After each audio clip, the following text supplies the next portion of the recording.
Hello everyone, कैसे हैं आप लोग। आई होप आप लोग अच्छे होंगे। क्रैक जेईई नीट में आप सभी का स्वागत है। चलिए क्वेश्चन स्टार्ट करते हैं। क्वेश्चन में क्या कह रहा है, a ball of mass small m is move with speed v not at the highest point in a close circular tube of radius capital R kept in the vertical plane. The cross section of the tube is such that the block just fits in it. The block makes several oscillations inside the tube and finally stops at the lowest point. Find the work done by the tube on the block during this process. अब देखिए question में क्या कह रहा है कि भाई ये जो ट्यूब है इनिशियली यहाँ पे ब्लॉक प्रेजेंट है और यहाँ से यहाँ पे आ गया, तो यहाँ से यहाँ पे जब ये इस तरीके से कुछ ऑसिलेशन करने के बाद फाइनली यहाँ पे आके रुक जाता है, धीरे धीरे यहाँ पे आके रुक जाता है। तो फाइनली जब यहाँ पे वेलोसिटी जीरो हो जा रही है, यहाँ पे वेलोसिटी इनिशियली वी नॉट थी। अब देखिए जब ये वाली बॉडी यहाँ से इस तरीके से मूव कर रही थी तो यहाँ पे कौन कौन से फोर्सेस एक्ट कर रहे थे, मैं उसको थोड़ा सा ड्रॉ कर देता हूँ। ये हमारे पास ये अपर लूप और इसके बाद मैंने इसको डुप्लीकेट कर देता हूँ और ये थोड़ा सा और बड़ा करके ये हमारा ये लूप हो गया। क्लियर। अब देखिए यहाँ पे अगर आप थोड़ा सा ध्यान से देखें तो इस लूप की बात करते हैं यहाँ पे, ठीक है। ये लूप इस बॉडी के ऊपर एक्चुअल में कौन कौन से फोर्स लग रहे होंगे, एक तो mg फोर्स लग रहा होगा, एक नॉर्मल रिएक्शन फोर्स लग रहा होगा, ठीक है।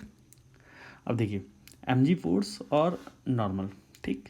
अब जैसे ये वाला ब्लॉक या ये वाली बॉल कुछ यहाँ पे पहुँची होगी तो इस चीज़ कंडीशन में क्या हुआ होगा देखते हैं, समझते हैं।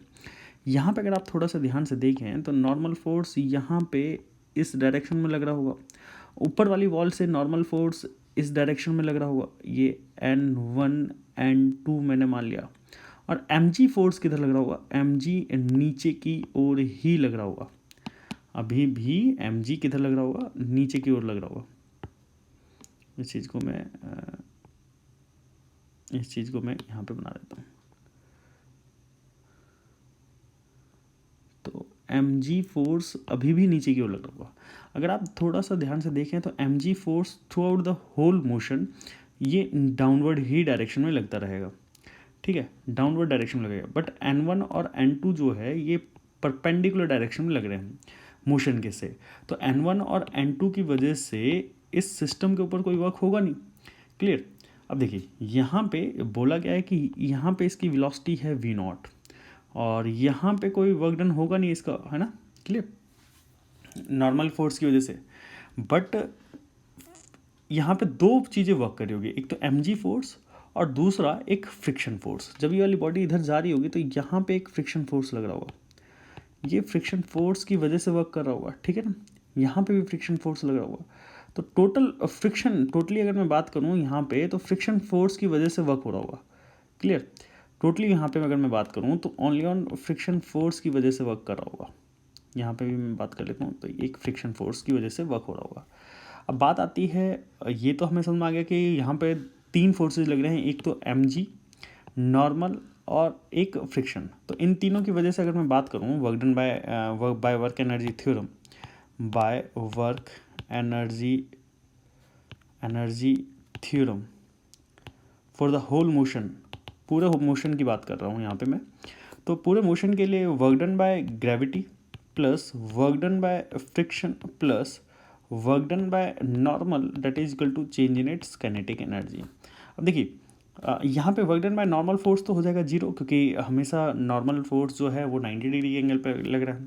अच्छा, वर्क डन बाय ग्रेविटी, देखिए यहाँ पे अगर आप थोड़ा सा ध्यान से देखें, इनिशियली पोजीशन यहाँ पे थी ब्लॉक की और वो फाइनली इस तरीके से रोटेट करते करते करते करते फाइनली यहाँ पे आ जाता है, रुक जाता है यहाँ पे। तो इस तरीके से यहाँ पे इसकी एनर्जी लॉस हो रही है। तो यहाँ से जब यहाँ पे आया तो वर्क डन बाय ग्रेविटी की वजह से 2r डिस्टेंस नीचे आना पड़ा। तो work done by gravity that is equal to mg into 2r plus work done by friction force, पता नहीं कितना वर्क होगा, हमें पता नहीं है, इसके बारे में कुछ इन्फॉर्मेशन नहीं दिया। अच्छा, और that is equal to change in its kinetic energy. Change in its kinetic energy, final kinetic energy zero है, minus half initial kinetic energy half mv not square, ठीक है ना। ये आपको ध्यान समझना है। अब work done by friction force की वैल्यू की बात करूँ तो कितना work done by friction force होगा वो चीज़ समझते हैं। ये जो वर्क डन बाय ग्रेविटी है वो इधर से इधर जाएगा तो क्या हो जाएगा, पॉजिटिव। तो mg इंटू 2r माइनस, यहाँ पर नेगेटिव सॉरी माइनस, और ये हो जाएगा half M V not square. तो ये हमारा work done by friction force होगा, that is equal to minus of M G into 2r plus half M V not square. This is the work done by friction, this is the work done by friction. ठीक है, तो ये चीज़ हमें समझना था।